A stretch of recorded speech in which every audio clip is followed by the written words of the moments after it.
The moment Clark Lockhart opened his mouth at the Harlan Creek town meeting, 3 different men started talking over him, and that was the night everything changed. It was the autumn of 1883, deep in the heart of the Texas Panhandle, where the wind came down off the caprock like it had a personal grievance with every living thing it touched. Harlan Creek was not a famous town. It was not a town that appeared on many maps, and the ones that did include it usually spelled the name wrong.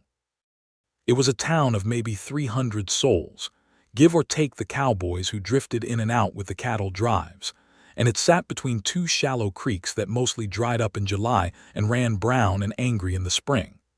There was a main street with a general store, a telegraph office that only worked when the line held, a church, a saloon called the Dusty Saddle, a livery stable, and a scattering of homes and homesteads spreading out like seeds dropped carelessly from a passing hand. Clark Lockhart had come to Harlan Creek 4 years prior, in 1879, driving a small herd of cattle he had purchased with money he had saved working other men's ranches since he was 16 years old. He was 28 now, lean and dark-haired, with weathered hands and a jaw that looked like it had been cut from the same limestone that jutted up through the red soil around his modest property. He owned 40 acres east of town, a decent well, a small herd he had built slowly and carefully, and a reputation as a man who was quiet, steady, and not particularly interesting to anyone who liked noise and spectacle. That was his trouble as it happened. He was the kind of man who thought before he spoke, and in Harlan Creek, that particular habit had a way of making a man invisible. While men like Walt Greer and Hector Drummond held court at the Dusty Saddle and talked loud enough to shake the rafters, Clark ate his supper at the short end of the bar and listened. While Alderman Boone presided over town meetings with the particular brand of theatrical authority that small-town politics seemed to produce in abundance, Clark sat near the back and waited for the right moment to say something useful. The right moment rarely seemed to arrive before someone else filled the silence with something louder. Ida Cooper had arrived in Harlan Creek 8 months before that autumn meeting, in the February of 1883. She had come from Abilene, where she had been working as a schoolteacher, and she had taken the teaching position in Harlan Creek after writing a careful letter to the town board and receiving a careful letter back. She was 26 years old. With dark auburn hair, she kept pinned firmly beneath a bonnet during school hours and let loose in the evenings when she sat on the small porch of the room she rented from Mrs. Aldine. She had brown eyes that missed nothing and a voice that she kept deliberately measured, because she had learned early that a woman who spoke too quickly was dismissed as excitable, and one who spoke too confidently was called sharp-tongued, and she had navigated enough of both responses to have developed a kind of precise, deliberate cadence that people tended to listen to whether they wanted to or not. She had noticed Clark Lockhart before the meeting, the way you notice someone who doesn't quite fit the noise of a place. She had seen him at the general store twice, once buying rope and once studying a tin of coffee with the kind of careful attention most men reserved for poker hands. She had seen him at church, sitting in the 3rd pew from the back on the left side, never the same pew twice, as if he was working his way through the building systematically. She had not spoken to him. He had not spoken to her. Harlan Creek was a small town, but it was large enough that 2 quiet people could occupy the same space for months without finding an occasion to break the silence between them. The October town meeting was called because of the water rights problem, which had been simmering all summer and had finally boiled over when Hector Drummond put up a fence that cut across the tributary running east toward the smaller homesteads, Clark's property included. The tributary was not much, but in a dry year it meant the difference between a herd surviving the winter and a herd that didn't. Clark had spent 3 weeks studying the original land survey documents that the county recorder's office had sent out on the stage, and he had found something in them that he believed was important. He had written a careful 2-page account of what he'd found, had read it over 4 times, and had come to the meeting with it folded in the inside pocket of his coat. The meeting was held in the church because it was the largest indoor space in Harlan Creek, and it was full. Benches had been pulled from the walls, and people were standing along the sides. Walt Greer sat near the front with his hat pushed back and his thumbs in his belt, looking like a man who had already decided the outcome. Hector Drummond sat beside him, large and red-faced, with the particular expression of a man who considers himself to be both wronged and reasonable, which is the most dangerous kind of expression a man can wear in a public forum. Alderman Boone stood at the front with a gavel he used with more enthusiasm than accuracy. Ida Cooper sat in the middle section with Mrs. Aldine, and the schoolteacher's natural observers, eye moving slowly around the room. She had her hands folded in her lap and her back straight, and she was paying attention to everything with the focused patience of someone who understood that meetings like this one were as much about what people didn't say as what they did. Clark sat toward the back right, his folded papers in his breast pocket, waiting. The meeting opened with Alderman Boone summarizing the dispute in a way that managed to be both lengthy and vague, after which Walt Greer immediately stood up and began talking about property rights in the way men like Walt Greer always talked about property rights, which was to say loudly, and with the absolute conviction that his opinion was the only logical conclusion a reasonable person could reach. Then Hector Drummond stood and said his piece about how the fence was his right and always had been, and then 3 other men stood and overlapped each other with their own versions of the situation, and the gavel came down twice without doing anything useful. Clark raised his hand. Nobody noticed. He raised it again, held it higher. Alderman Boone looked in his direction, opened his mouth, and then Greer said something that made Boone turn back toward the front of the room, and the moment was gone. Clark lowered his hand. He waited. He raised it a 3rd time. Now, Hector, the law on easements, Boone began. Clark, Lockhart has been trying to speak for 10 minutes, said a voice from the middle of the room. The voice was not loud. It was not sharp or shrill or angry.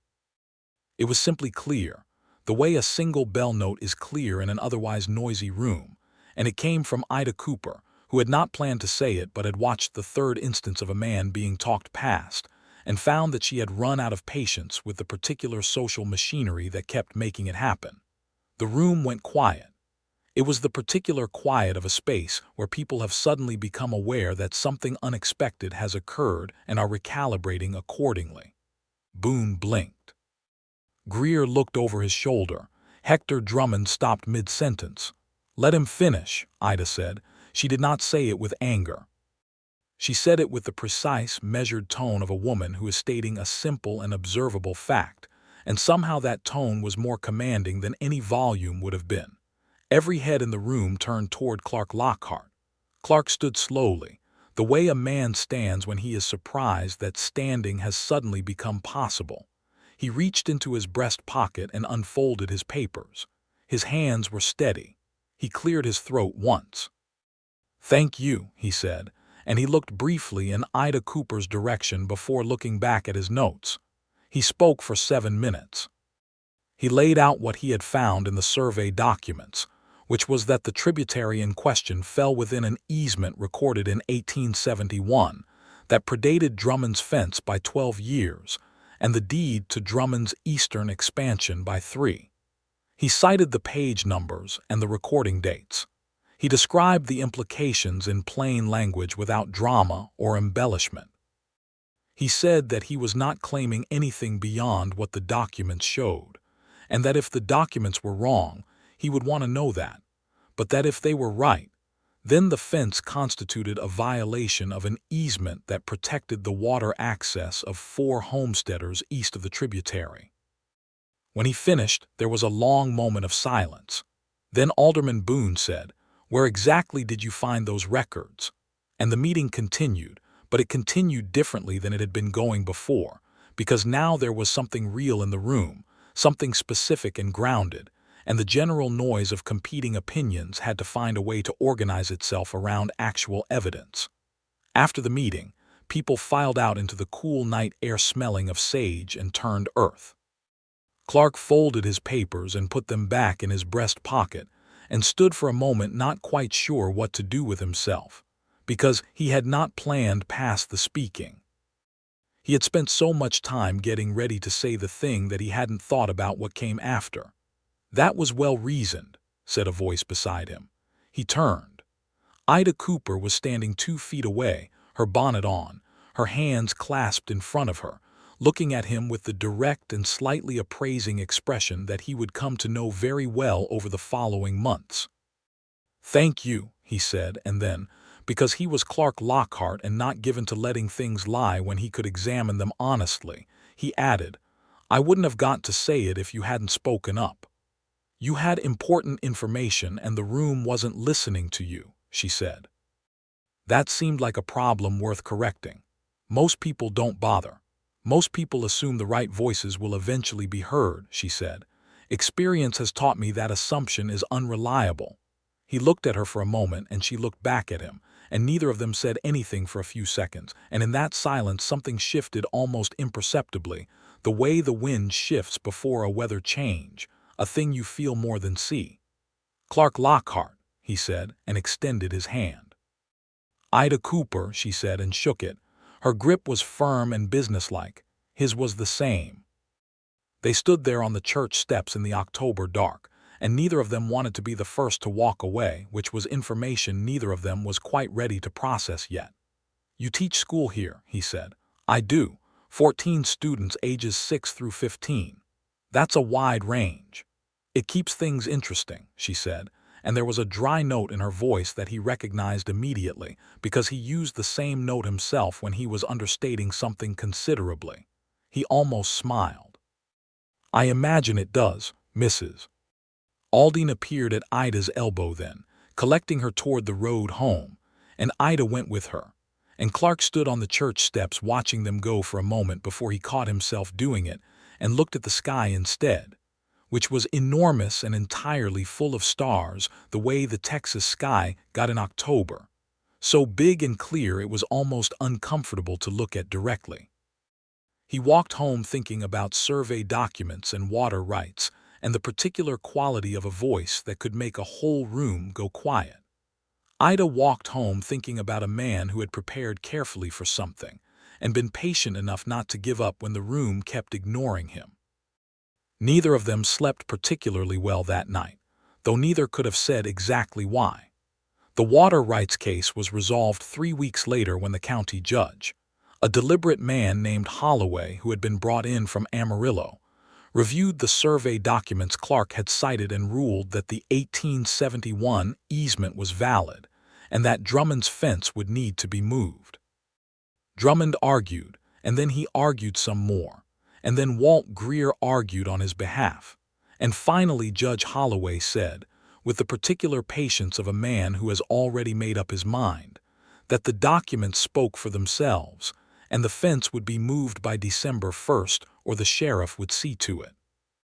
Clark heard the news at the general store from Peterson, who ran the store and tracked the town's information the way other men tracked cattle. "Looks like your reading paid off," Peterson said. "The documents paid off," Clark said. "I just read them." He bought his coffee and his rope and walked out into the November morning, which was cold and bright and smelled like the first real promise of winter. He stood on the boardwalk for a moment looking down the main street of Harlan Creek, thinking about how much work he had ahead of him before the ground froze, and whether he had enough feed put by for the cattle, and whether he ought to write to his brother in San Antonio, who he hadn't written to in 4 months. And then he stopped thinking about all of those things because Ida Cooper was coming out of the telegraph office 20 yards down the street with a telegram in her hand and an expression on her face that was carefully composed in the way of someone containing news they haven't decided what to do with yet. He walked toward her before he had made a conscious decision to do so. "Good morning," he said. She looked up. For a moment he saw something raw in her expression before the composure settled back over it. "Good morning, Mr. Lockhart. Good news or bad?" he asked, nodding toward the telegram. She looked at the paper in her hand. "My mother is ill," she said. "In Abilene, my sister says it's serious." "I'm sorry," he said. She folded the telegram carefully, the way she did everything. "I need to arrange for someone to cover the school. Can you get to Abilene quickly? The stage runs Thursday. I'll try to get a message to the school board today." She paused, and he could see her organizing the pieces in her head, the school and the students and the travel and her mother, all of it being sorted and managed with the focused efficiency of a woman who had been solving her own problems for long enough that she did it almost automatically. "I have a horse I could spare," he said. "A good one, if you needed to go sooner than Thursday." She looked at him. It was a direct look, the one he was already beginning to recognize as her way of taking the full measure of something before responding. "That's a generous offer, Mr. Lockhart." "It's a practical one," he said. "Thursday is 2 days from now." A pause. "I don't want to put you out." "You're not putting me out," he said. "The horse needs the exercise." That was not quite true, but it was close enough that it didn't feel like a lie. The horse was a bay mare named Rosie who was perfectly well exercised on Clark's pasture, but she was also genuinely calm and reliable for road travel, and he found that he wanted Ida Cooper to have the reliable option. "I'll need to think about it," she said. "Of course," he said. "You know where my property is, east of town." "That's right. The offer stands through Wednesday night." She nodded, and he tipped his hat, and they went their separate ways. He walked back down the street toward the livery where he'd left his own horse, and he was almost there when he heard his name. He turned. Ida Cooper was standing in the middle of the street, the telegram still folded in her hand, looking at him. "I'll take you up on it," she said, "if you truly don't mind." "I truly don't mind," he said. The morning Ida left for Abilene, Clark brought Rosie to Mrs. Aldine's house at first light. Ida was already on the porch with a carpet bag and a determined expression. She was wearing a traveling dress the color of dark sage and had her hair pinned more firmly than usual under a sensible bonnet, and she looked like someone who had spent the night deciding to be capable rather than frightened and had come down firmly on the side of capable. He had also brought his own horse, which surprised her. "I thought I'd ride with you to the fork in the road," he said. "Make sure you're set on the right trail. Some of the markers aren't clear this time of year." She looked at him for a moment with that measuring look. "That's 20 miles round trip for you."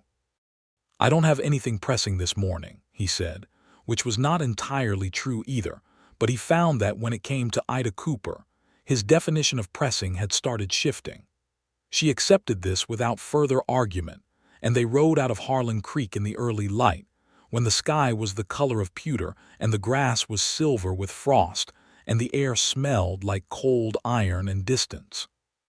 They rode for a while in silence, which between most people would have been uncomfortable, but between Clark Lockhart and Ida Cooper turned out to be a different kind of quiet than the one that usually existed between strangers. It was the quiet of two people who were not performing at each other, not filling space with noise for the sake of it, and they both recognized it for what it was without naming it. "Did your mother fall ill suddenly?" he asked after a while. "The telegram says she's been declining since July," Ida said. "My sister didn't want to worry me." A pause. "She worried me considerably more by not telling me until now." "Sisters," he said. She glanced over at him. "Do you have one?" "One brother. In San Antonio. We're not close, but not estranged either. The kind of distant that happens when two people grow up and become different from each other without either of them doing anything wrong." "That's an honest way to describe it," she said. "I find honesty saves time," he said. She almost smiled at that. "Not quite, but almost." "It does," she agreed, "though it costs other things."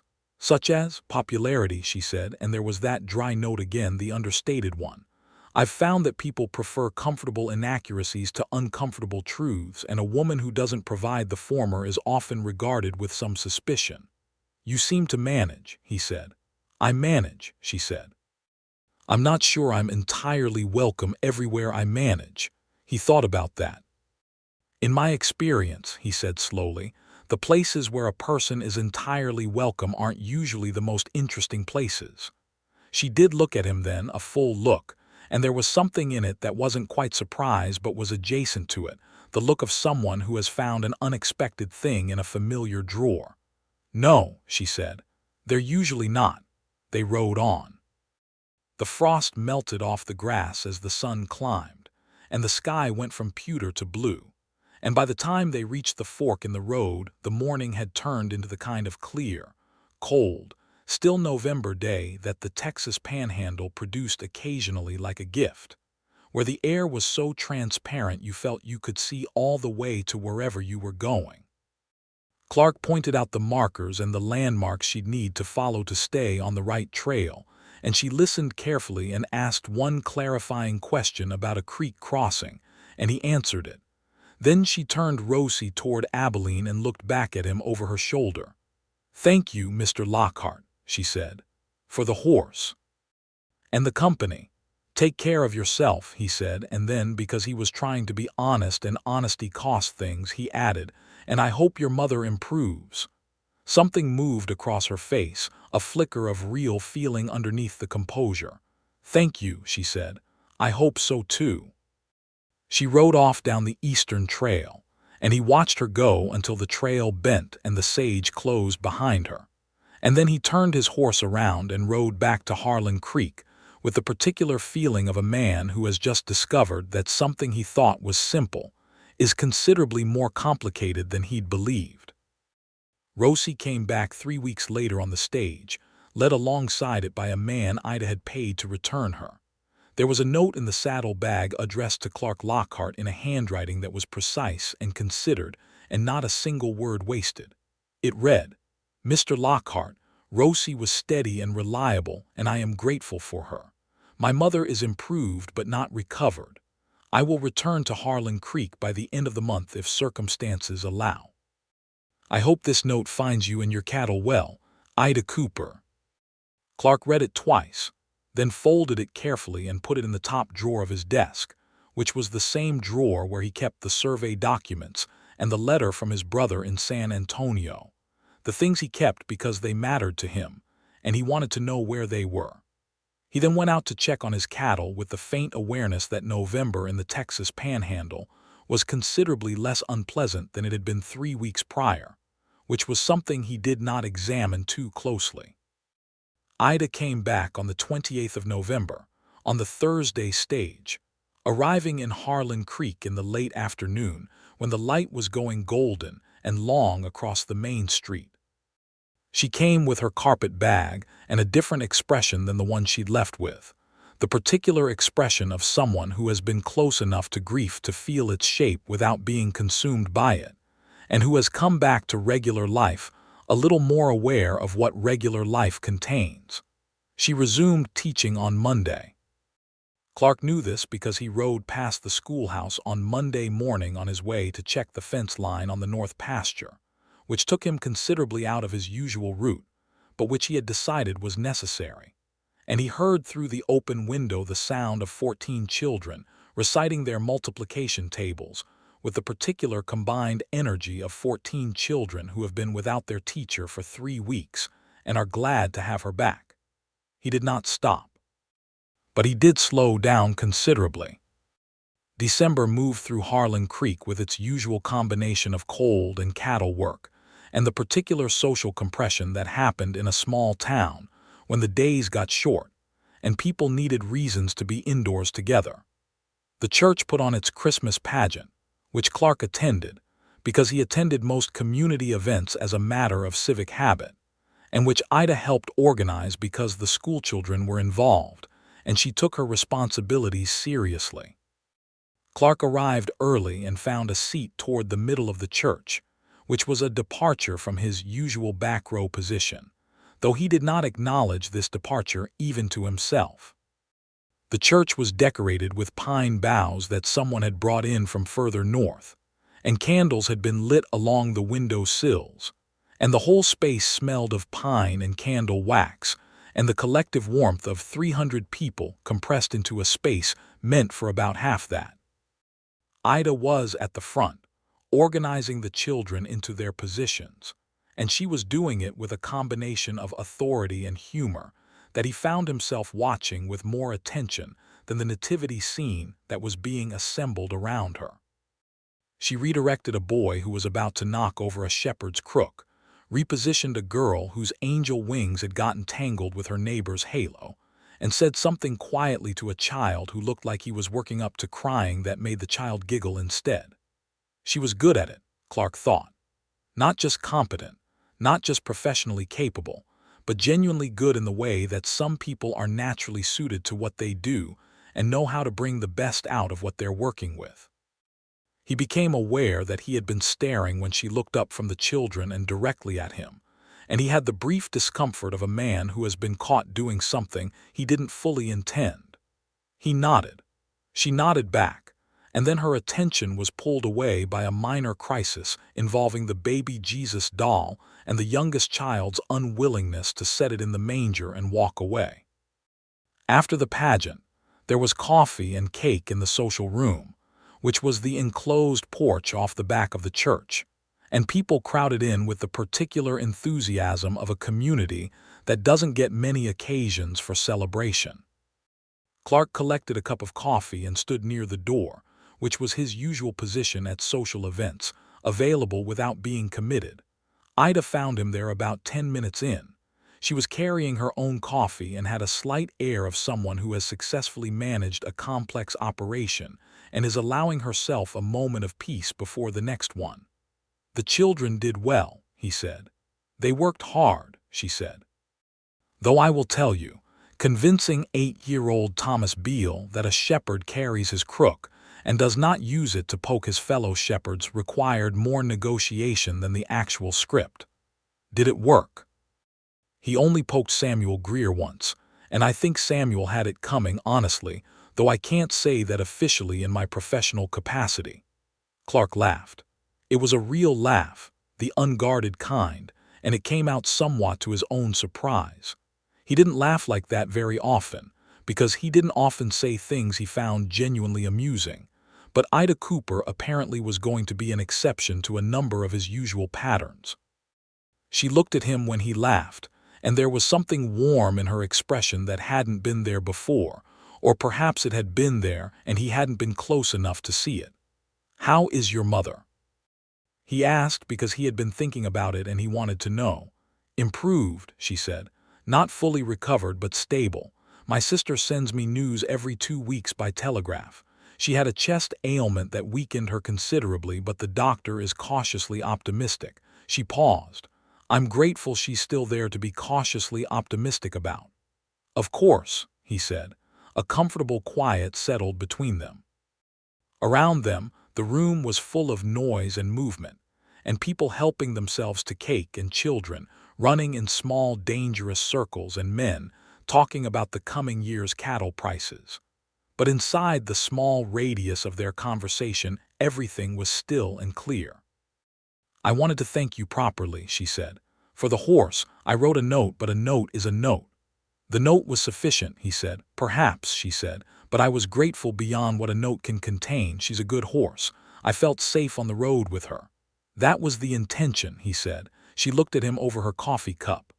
"Why did you offer?" she asked, and the question was direct in the way her questions usually were, without apology for being asked. He considered. "Because you needed a good option and I had one," he said. "Most people wouldn't have thought to offer." "Most people," he said, "weren't standing there when you read the telegram." She considered this. "Providence," she said. "Proximity," he said. She smiled at that, a real smile this time, full and unhurried, and it did something to the quality of the candle-lit room that he was not prepared for, the way a real smile from a person who doesn't give them casually can reorganize a space. He held his coffee cup a little more carefully. January arrived with a cold that settled into the bones of the Texas Panhandle like a creditor who'd been putting off the visit and was finally collecting. The creek froze. The cattle huddled together in the lee of the fence line. Clark spent the first 3 weeks of January doing the hard, grinding work of keeping livestock alive in serious cold, hauling water, breaking ice, making sure the hay he'd laid in was lasting. He saw Ida at church on Sundays. They had developed a Sunday habit, almost without deciding to, of standing together for a few minutes after the service and talking about whatever was pressing or interesting or worth saying.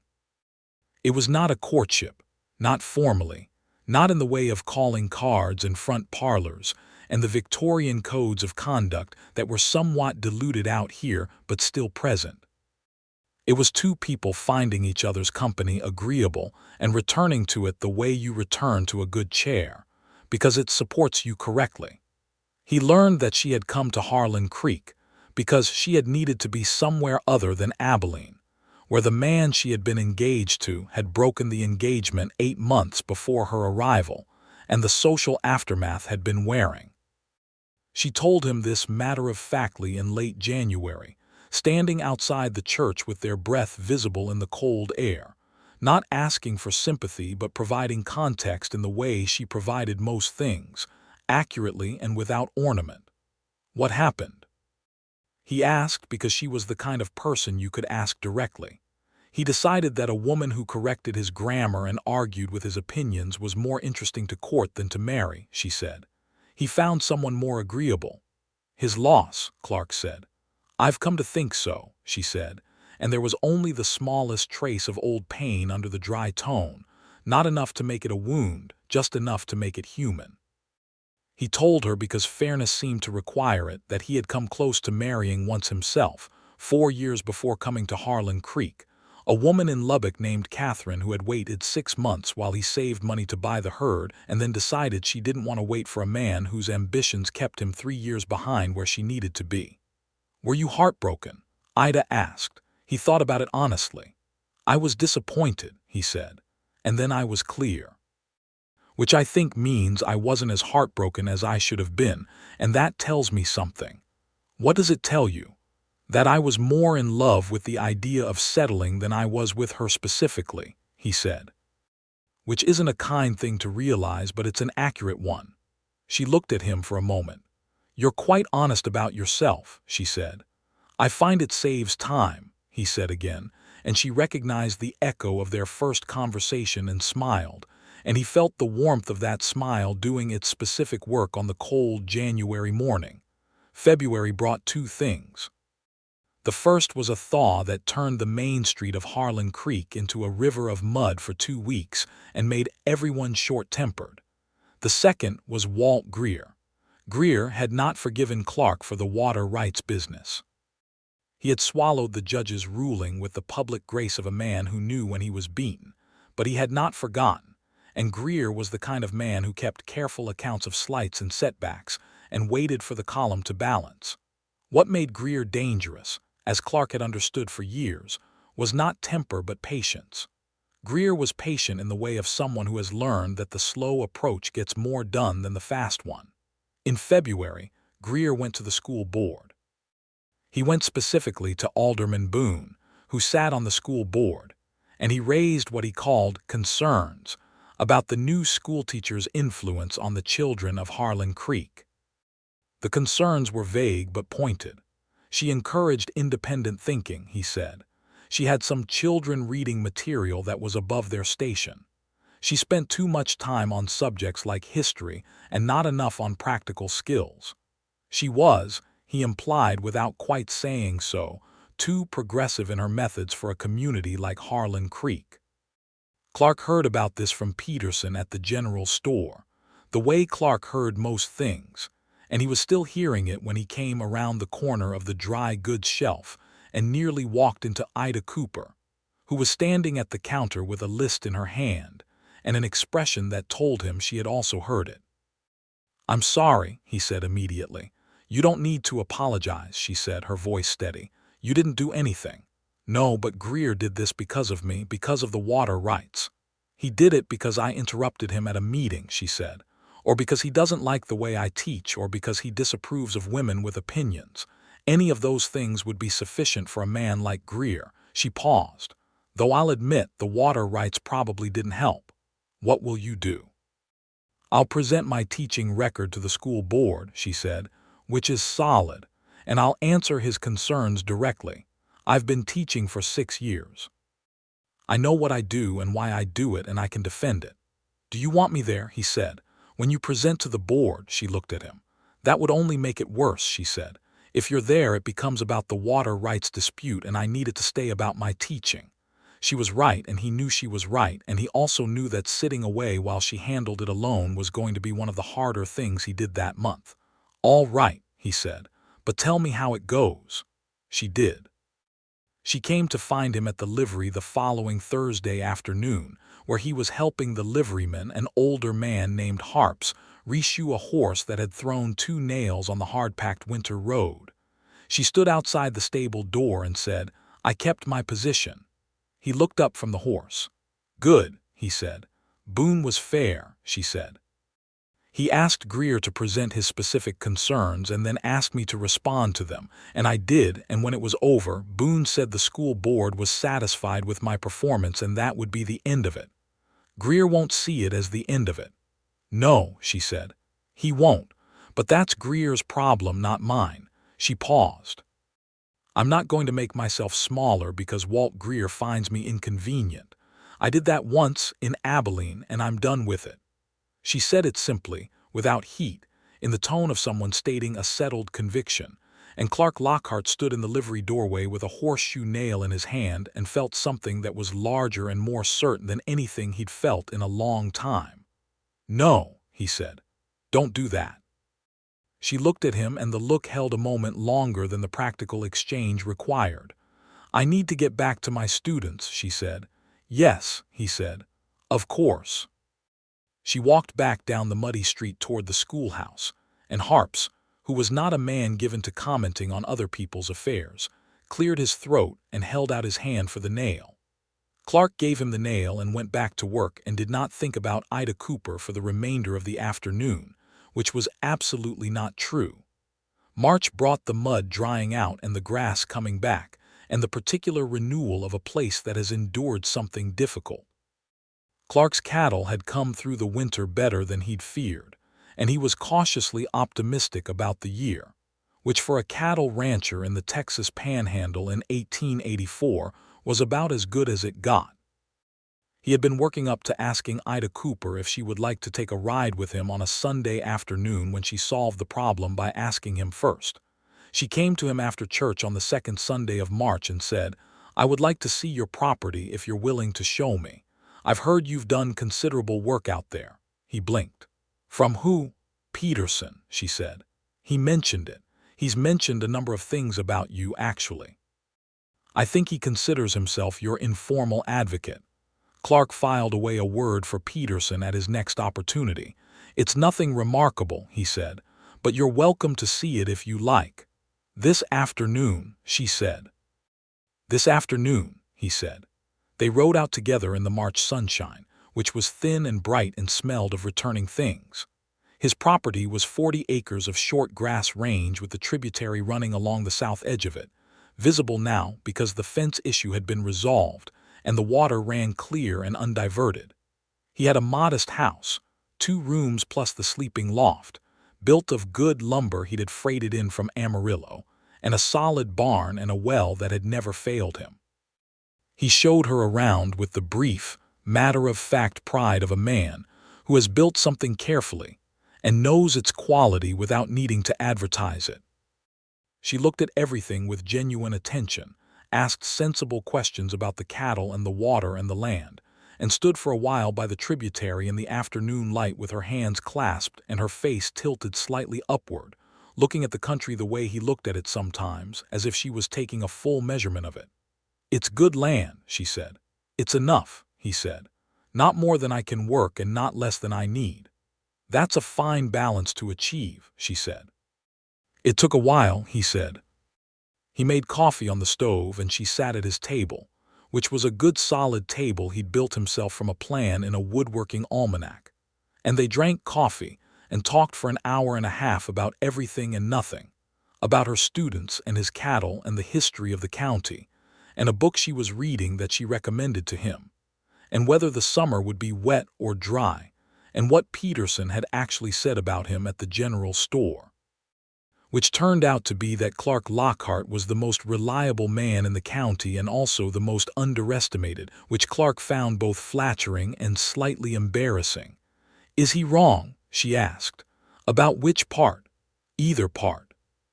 He considered. "Probably not," he said. "About either." She looked at him across the table with the warm, direct look that was becoming, for Clark, something he thought about at odd moments, at the end of the day when the cattle were in and the work was done and the house was quiet. He thought about that look and what it meant to have someone see you clearly and not find the seeing disappointing. "I should get back before it's dark," she said. "I'll ride with you," he said.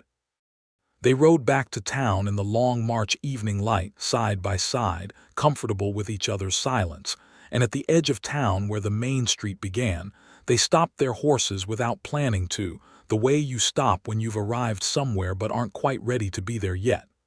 "Thank you," she said, "for showing me." "Thank you for wanting to see it," he said. She looked at him for a moment, and the evening light was doing what evening light does, making everything a little softer and warmer and more true than the midday manages, and Clark Lockhart made a decision. "Ida," he said. "Yes," she said. "I would like to call on you formally," he said, "if you're willing." She didn't answer immediately, but it was not the hesitation of uncertainty. It was the hesitation of someone weighing something carefully and giving the weight it deserved. "I'm willing," she said. "I think I've been waiting for you to ask." "I should have asked sooner," he said. "You asked when you were ready to ask," she said. "I'd rather have that than the other kind of asking."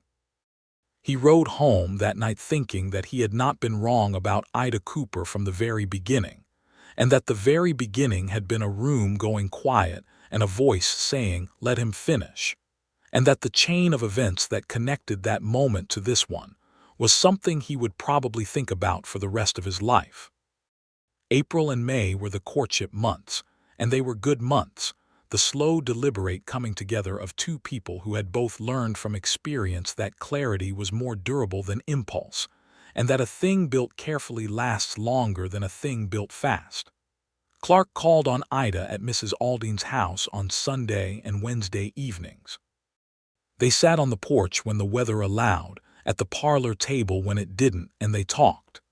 They talked about everything, history and literature and the cattle business, and the politics of the territory and the proper way to treat an injured horse, which Ida had views about, and whether the railroad coming through the county would help or hurt a town like Harlan Creek, which Clark had views about. They argued sometimes, the kind of arguing that is less a disagreement and more a pleasure, two minds testing each other and finding the testing enjoyable. Mrs. Aldine approved of Clark Lockhart. She told Ida this directly because Mrs. Aldine was a woman who said what she thought without excessive ceremony. "He's steady," she said, "and he actually listens when you talk. Do you know how rare that is?" Ida did know. Walt Greer made one more attempt in April to cause trouble for Clark. He told a story at the Dusty Saddle about the water rights survey documents that implied Clark had misread them deliberately to advantage himself, which was not true, and was provably not true given that Judge Holloway's ruling existed and was a public record. The story didn't hold, and when Peterson contradicted it at the counter the next day and 3 other men backed him up, Greer let it die. It was one more entry in the column that Greer kept, but the column was not growing fast enough for his purposes, and a man who can't make his ledger balance eventually turns his attention elsewhere. Clark and Ida were walking together on the main street the afternoon after Greer's story died, not because they had planned to be on the main street at the same time, but because they had started ending up in the same places with a frequency that suggested their orbits had shifted. "Greer," Clark said. "I heard," she said. "Peterson told me." "Does it concern you?" she considered. "A man who tells lies that can be immediately contradicted by public documents is not a man I'm going to lose sleep over," she said. "If he had said something I couldn't disprove, I might feel differently." "He might try something that's harder to disprove," Clark said. "He might," she agreed. "But I've handled worse than Walt Greer, and I expect I'll handle him too." She paused and looked at him. "You're allowed to be angry on my behalf, you know. You don't have to be practical about it." He looked at her. "I'm angry," he said. "I'm just not demonstrating it in a way that would make it worse." She stopped walking. "Clark Lockhart," she said. "Yes, you are a very good man." He was quiet for a moment. "I'm trying to be," he said. She took his arm, right there on the main street of Harlan Creek in the April afternoon where anyone could see them, which in a town of 300 people meant essentially everyone would know about it by supper time. He felt the warmth of her hand through his coat sleeve and walked beside her with the particular feeling of a man who has come home to a place he didn't know he'd been looking for. June arrived, and with it the heat and the dry air and the smell of baked earth and the particular beauty of the Texas Panhandle summer, which was brutal in some ways and luminous in others. The days were long and full of work, and Clark and Ida found their Sunday and Wednesday evenings the fixed points of their weeks, the appointments around which everything else organized itself. One Wednesday evening in early June, Clark arrived at Mrs. Aldine's house with two things. One was the usual fresh coffee beans he sometimes brought for Mrs. Aldine as a courtesy. The other was a question he had been constructing and examining and reconstructing for 3 weeks. Mrs. Aldine took the coffee beans and made herself scarce with the comfortable tact of a woman who has been paying attention. They sat on the porch in the warm June evening, and Clark held his hat in his hands and looked at the street and then looked at Ida, who was looking at him with the patient, clear expression of someone who already knows what the question is going to be. "I know it's only been a few months," he said. "It's been 8 months since the meeting," she said. 7 since Abilene, 4 since we started formally. I've been counting." He had not known she'd been counting. That information did something very specific to his chest. "I want to marry you," he said. "If you'll have me. I know I'm not a man of great noise or large gestures, and I can't offer you everything that others might." "Clark," she said. He stopped. "I don't want great noise," she said. "I want what you've already been giving me, which is honesty and attention and something to think about, and I want to give you the same." She paused. "Yes, my answer is yes." He let out a breath he hadn't known he was holding.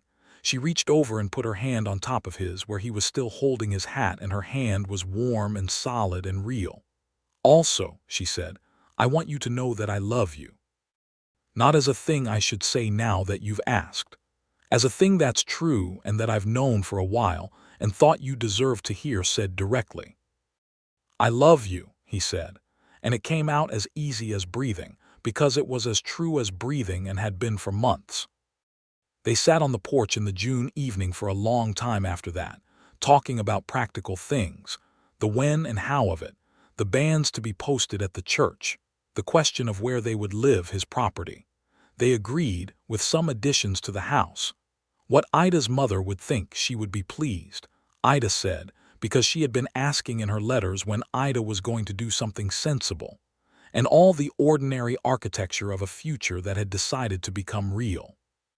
The wedding was in September, a year after the town meeting where everything had started. It was a Saturday, and the whole of Harlan Creek came, which was to say that 300 people packed into the church and along the churchyard fence. Because in a small town, a wedding is a community event whether the participants intend it to be or not, and Clark and Ida had both lived in Harlan Creek long enough to be woven into its fabric. Alderman Boone, who was also a justice of the peace, performed the ceremony, which struck both Clark and Ida as a fitting irony, given that Boone had been wielding the gavel the night they met. Boone himself seemed to feel the occasion keenly, because he was more formal and careful with the words than anyone had expected. Ida wore a dress she had made over the summer from fabric her mother had sent from Abilene, a cream-colored wool that was practical enough for Texas and elegant enough for a wedding, and she had her hair down, which Clark had never seen outside of private moments, and the sight of it did what it always did to him when he was not prepared for it, which was to make everything else in the room go slightly peripheral. He stood at the front of the church in his good coat and watched her walk toward him on the arm of Peterson, who was standing in for a father who had died when Ida was 12, and he thought that he was not a man given to large gestures or theatrical emotion, but that he was going to remember this exact image for the rest of his life. Ida Cooper, who was going to be Ida Lockhart, walking toward him in cream-colored wool in the September light coming through the church windows, looking at him with the full, clear, unguarded expression he had been trying to deserve from the moment. A room went quiet, and her voice said, "Let him finish." He took her hand when she reached him. She squeezed it once briefly, which was her way of saying everything at once. "You look terrified," she murmured. "I look moved," he said quietly. "You look both," she said. He almost laughed. Then Boone cleared his throat and they were married. The reception was in the churchyard and then at the Dusty Saddle, which the owner, a barrel-shaped man named Carey, had closed to regular traffic for the afternoon and filled with food that half the women in Harlan Creek had contributed. There was music from a fiddle player named Das who traveled with cattle drives and happened to be in town. And there was dancing on the saloon floor with the tables pushed to the edges. And Clark Lockhart danced with his wife for the first time and discovered that she was a better dancer than him and made up for his deficiency by making him look better than he was, which he decided was a very Ida thing to do. Even Walt Greer came. He shook Clark's hand at the door and nodded at Ida and said something civil and brief, and Clark shook his hand back and said something equally civil and brief, and they both understood that this was the formal close of that particular account, and moved on. Some columns finally balance and get closed. That evening when the celebration wound down and the guests went home and the September stars came out big and clear over the Texas Panhandle, Clark and Ida rode out to their property together on their horses, Rosie included, under a sky so full of light it seemed barely necessary to carry a lantern. "Well," said Ida as they came up to the house. "Well," said Clark. "We live here now," she said. "You've been here before," he said.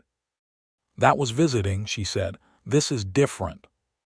He helped her down from Rosie, and they stood in the yard together in the September night, and he put his arm around her shoulders and she leaned against him, and they looked at the house he had built, and the barn and the well and the dark ribbon of the tributary and the land stretching out in all directions under the stars.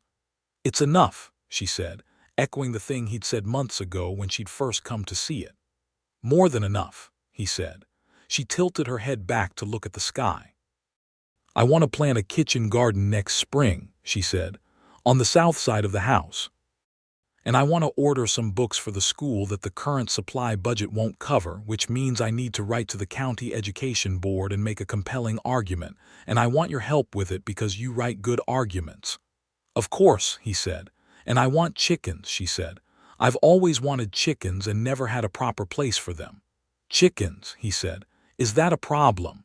"No," he said. "I like eggs."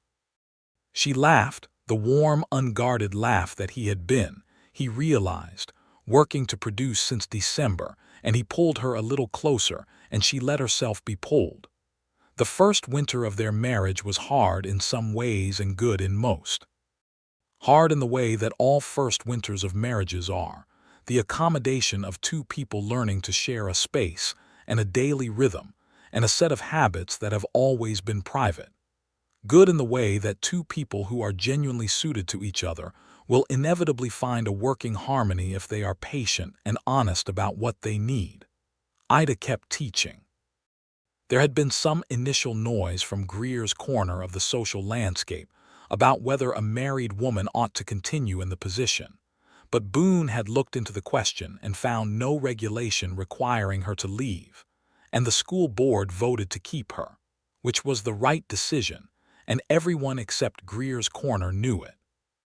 Clark kept his cattle and worked his land and watched the Drummond fence come down in December, as Judge Holloway had ordered, with the particular quiet satisfaction of a man who has waited patiently for a thing and seen it finally happen. They celebrated Christmas in their house, with a tree Clark brought in from north of the county, and Ida decorated with paper stars that her students had made as a classroom project. And they had Peterson and Mrs. Aldine and Harps the liveryman to dinner, and the house was full of warmth and the smell of roast beef and good coffee, and the sound of people who were genuinely glad to be in the same room. In the spring of 1885, Ida's mother came to visit from Abilene, traveling on the stage with her sister, and arriving in Harlan Creek in April with the careful progress of a woman who has been genuinely ill, and is now discovering that she has more reserves than the illness had allowed. Her name was Eleanor, and she was a handsome woman in her 50s with the same auburn hair as Ida, gone mostly silver now, and the same direct eyes, and she looked at Clark Lockhart for approximately 45 seconds before she said, "I can see why she wrote what she wrote about you." "What did she write?" he asked. Eleanor looked at Ida. Ida looked at the wall. "Suffice to say it was favorable," Eleanor said.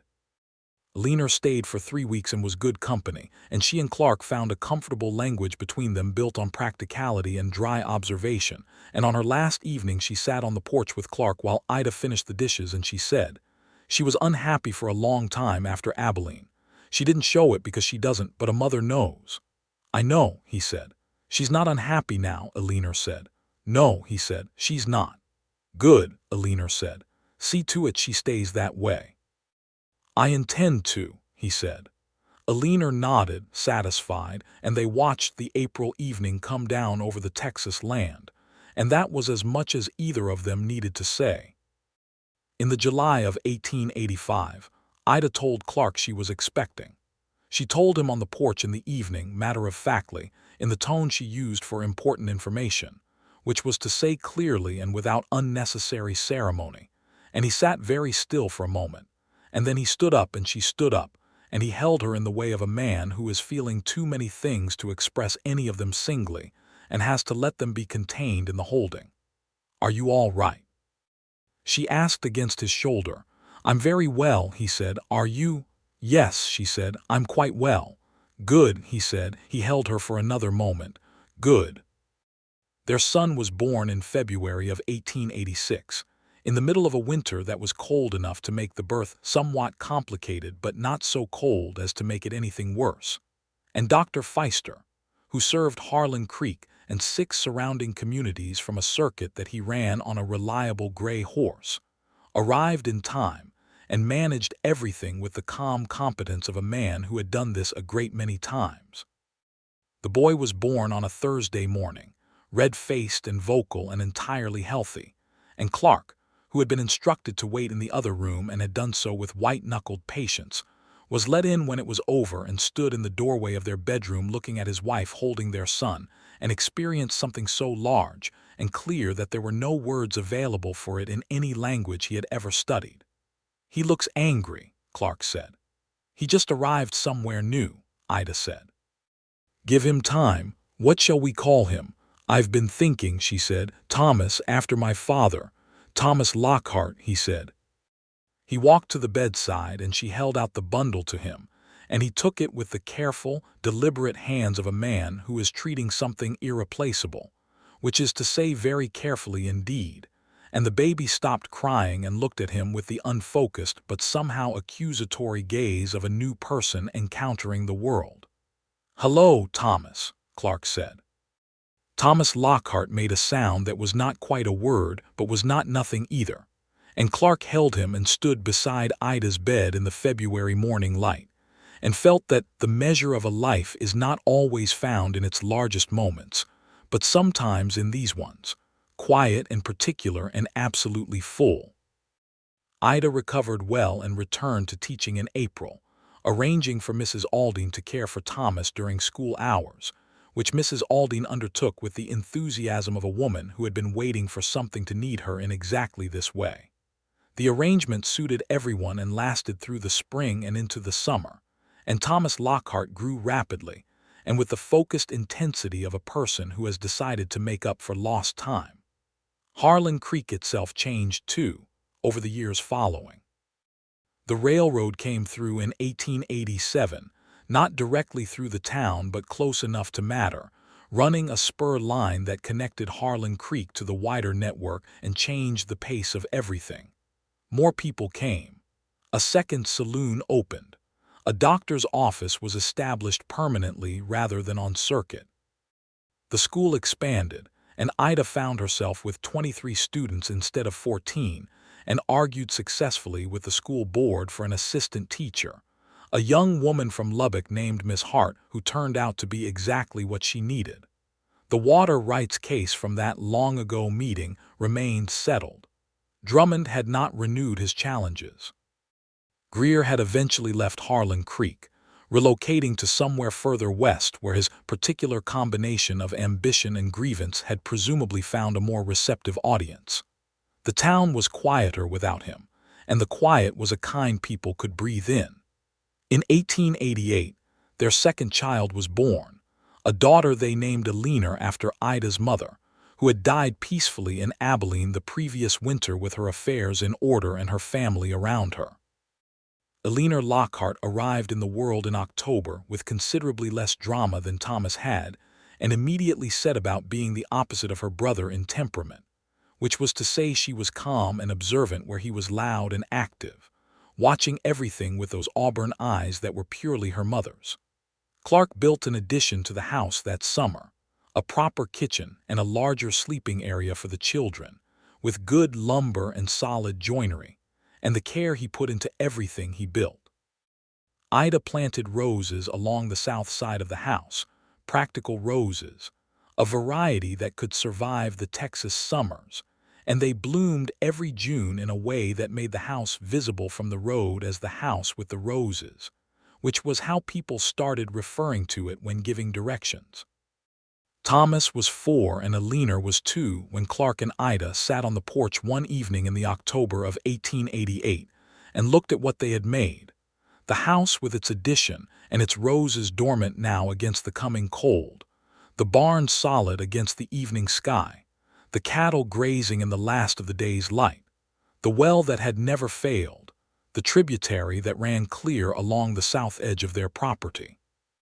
They could hear Thomas through the window, talking to someone who was not there, which was a habit he had developed, and which Ida said was a sign of imagination, and Clark said was a sign of something. And Alina was asleep inside, making the small, steady sounds of a sleeping child. "Clark," Ida said. "Yes," he said. "Do you remember that meeting?" she said. "The one where Drummond and Greer were arguing about the water rights." "I think about it regularly," he said. "I almost didn't say anything," she said. "When you were trying to speak and no one was listening, I almost kept quiet because it wasn't my business and I'd only been in Harlan Creek 8 months and I didn't know you and I was trying very hard not to be the kind of woman who caused disruptions." He looked at her. "What made you say it?" She thought for a moment. "You had your hand up for the 3rd time," she said, "and you didn't look angry, you looked patient. And I found the patience so much more moving than any anger would have been. I thought, whoever this man is, he believes in the process enough to try again when it's already failed him twice, and that deserves something." He was quiet for a moment. "You changed everything," he said. It was simple and true, and he said it the way he said most true things, directly and without theater. She shook her head. "You had the evidence," she said. "I just made sure the room could hear it." "Still," he said. She leaned her head on his shoulder. He put his arm around her. The October evening settled over the Texas Panhandle in all its cool and immense and star-filled darkness, the sky doing what the Texas sky does in October, opening up so wide and so full that the world below it feels both very small and very significant at once.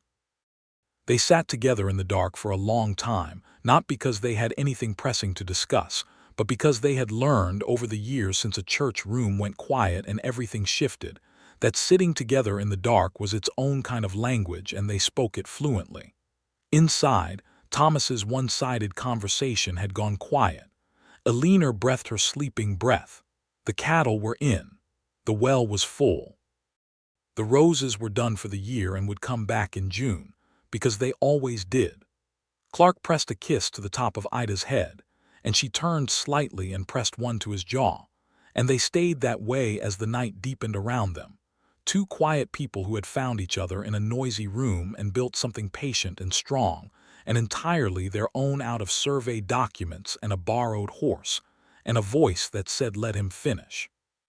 The stars over Harlan Creek were brilliant and unchanging and vast, and below them, on a porch on a good piece of land east of town, Clark and Ida Lockhart sat together in the kind of peace that isn't the absence of difficulty, but is the presence of something stronger than difficulty. And they were, without any noise or performance, deeply and permanently and completely in love. Peterson called on them the following Sunday and pronounced the addition to the house the finest carpentry work he had seen in the county, and Mrs. Aldine brought a pie, which she did approximately twice a month, and which no one had ever thought to question because the pie was always excellent. Harps the liveryman came with his wife, a woman named June who taught piano to the children of the town on Saturday mornings. Miss Hart came with a book for Ida that she'd had sent up from Amarillo. Thomas showed everyone Aliner's newest trick, which was waving, and accepted their compliments on the achievement with the proprietorial pride of an older brother who has decided that he is responsible for everything his sister learns. It was an ordinary Sunday in the ordinary way of a life that has found its proper shape, which is the best kind of ordinary there is. It was full and warm and real, and it was built on a foundation that had started with one woman's voice breaking a room's silence on an October night, and with one man having the patience to hold his hand up 3 times and wait. Clark made coffee on the stove and carried it out to the porch in the cups Ida had brought from Abilene, the blue ones with the small white flowers, and he handed one to Ida first, and she took it with a look that contained everything and needed to say nothing. And the October sun came down on the house with the roses and on the good land east of town, and the creek ran clear along the southern fence line, and the story of Clark Lockhart and Ida Cooper, who had been Clark and Ida Lockhart for 3 years now, was exactly where a story like theirs was supposed to end up, full and settled and loved, every question answered, every account closed, every fence in its proper place, the water running free.